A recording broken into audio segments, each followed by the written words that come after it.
morning, WW Robinson. Today is January 9th, 2019. I have Michael here with me this morning. How are you, Michael? Good. Ready for a great Wednesday? Yeah. All right. Tell us what is for lunch on this day 2 in our rotation. Cheese pizza, diced potatoes, broccoli, mixed fruit, strawberry cup, choice of milk. All right. Sounds like a good lunch. And we have Skylar here to tell us about the weather. So, Michael, you got to move out the way there for us. Slide in front of him. Come over here. All right, I'll hold this up and you tell everyone what's the weather.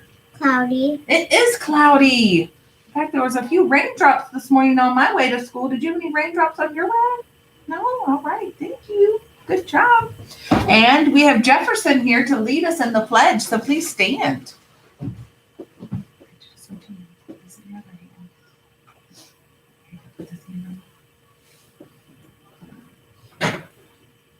Ready?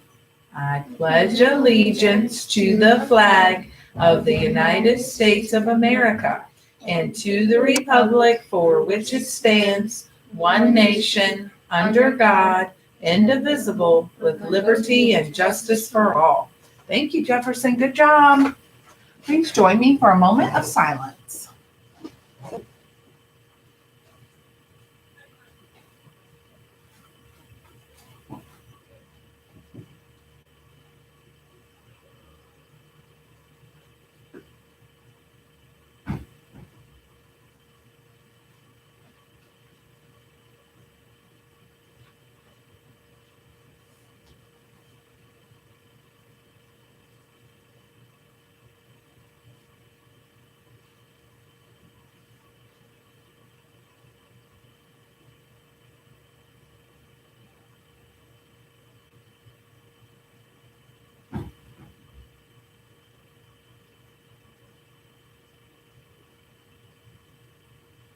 Thank you. All right, let's see. Birthdays that we have today.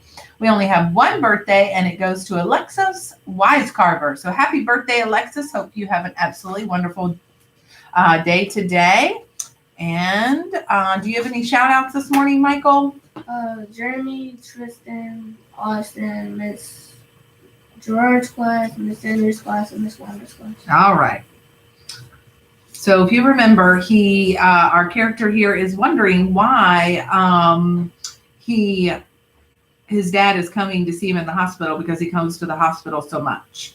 And Dino just came in to give him his punch cards. So Dino nodded and said, "You know it, little man." And he held up his massive fist and we did a fist bump. Then he hightailed it out of there. He's no fool. He took one look at my mother's crazy eyes, made up an excuse and left. He already had his own big, loud mom in his life to deal with, so I didn't blame him for not wanting to deal with the second one.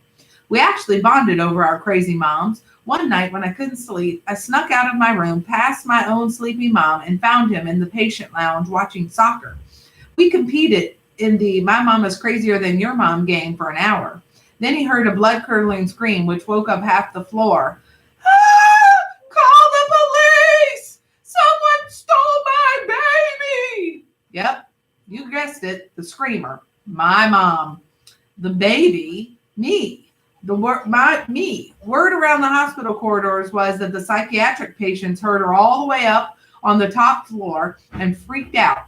I didn't move at all. I just shook my head. Great, I'm never going to hear the end of this. Dino took one look at my face and said, "You win this round, little man." Okay, so now we're all caught up. You know all the major players, me, my mom, Dino, my dad, who had just arrived at the hospital. As loud as my mom is, my dad is quiet, except for when he laughs. But today, he wasn't laughing. He looked worried, which made me worried. My mom noticed this and smacked him on the arm to make him stop before he could respond. The twins stormed in. Here's the best way to describe my older twin brothers. They're absolutely everything I am not. They are tall, they are good looking, they are strong, and they are popular. They are what you would call super winners in the game of life.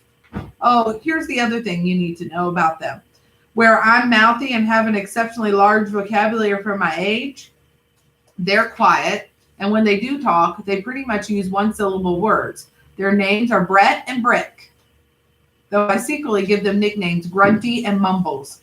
They have not so secretly given me all sorts of different nicknames through the years. Baby, baby B, B baby, Benji, Benji Wenji, bunt, as in the cake, bunt, as in the baseball term, butt, as in, well, your butt, and every single variation of butt something you can hope to dream of. Butt head, butt face, butt dog, butt ball, butt cream, butt brother, butt bread, butt rump, you name it.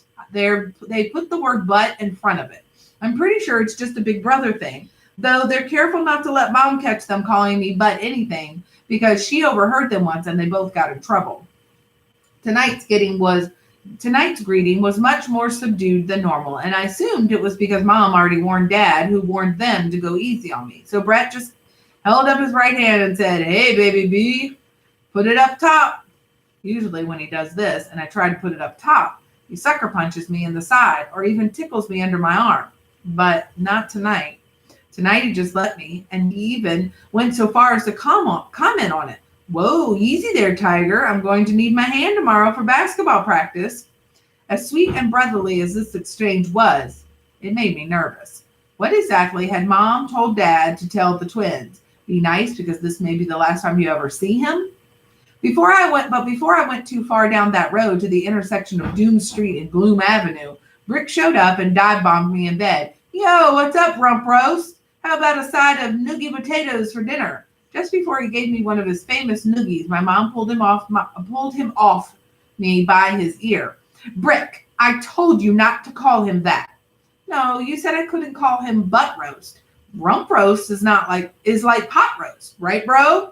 Brett nodded. "Yeah, Mom, I think the referee would definitely call it on Brick's side."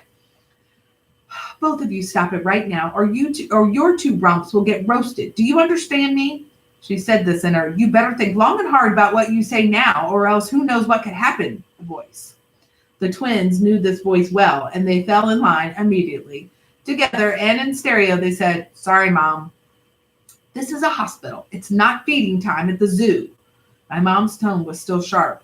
Usually when they did their "yes, Mom, sorry, Mom" routine with their big puppy dog eyes, Mom immediately softened. I couldn't take the tension anymore. "Mom, it's okay. Why are you being so serious? I'm fine, right?" Before she could respond, Dr. Helen walked in. "What's everyone looking so serious about?" she asked, but none of us responded. "Benji's fine." We all smiled. Brick reached out his hand again, but my mom slapped it away. "But," Dr. Helen continued, we tensed up again. And then Dr. Helen told us she was going to need to run a series of brain tests to see if she could understand what exactly had happened to me at school. The first test was a big one. They were going to do an EEG of my brain. "Well, it's still in my head, right?" Everyone laughed when I asked the question, but I figured it didn't hurt to be sure. Dr. Helen explained it was a test where they attach wires to your head and get a printout of your brain waves like a lie detector. "Oh, it's kind of Frankenstein-y." Dr. Helen laughed this time. "I've never thought about it like that, but sure, I guess it is." And we'll stop there for today. And we'll be anxious to see what those tests tell us about Benji. All right, you can choose to be the kind of leader that you would follow and make it a great day. So long.